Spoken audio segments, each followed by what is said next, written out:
আমার সঙ্গে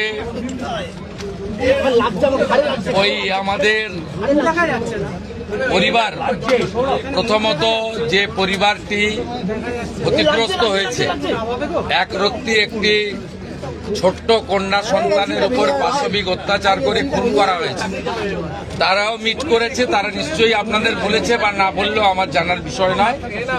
আমি কথা বলে স্যাটিসফাইড এবং আমার মনে হচ্ছে ওরাও স্যাটিসফাইড। আমি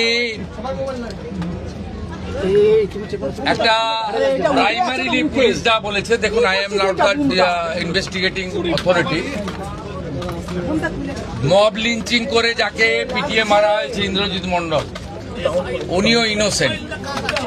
পুলিশ আমাকে যা বলেছে এটা আমার কথা না। তার পরিবারের সঙ্গে আমি মিট করেছি, তিনিও জাস্টিস পাবেন। যত পুলিশের গাড়ি ভেঙেছেন, রেল লাইন উপড়েছেন, প্রায় অ্যাপ্রক্স 200 আইডেন্টিফাইড হয়েছে, প্রত্যেককে অ্যারেস্ট করা হবে। একটা লোককেও ছাড়া হবে না। পিছন থেকে যারা উস্কেছেন, পলিটিক্যাল লোক যারা ইলেকশনে রিজেক্ট হয়েছেন, কেউ ক্ষমতা থেকে গেছেন, কেউ শূন্য থেকে এক হয়েছেন, এবং radical force, anti national force যারা পিছন থেকে উস্কেছেন, তাদেরকেও আইডেন্টিফাই করা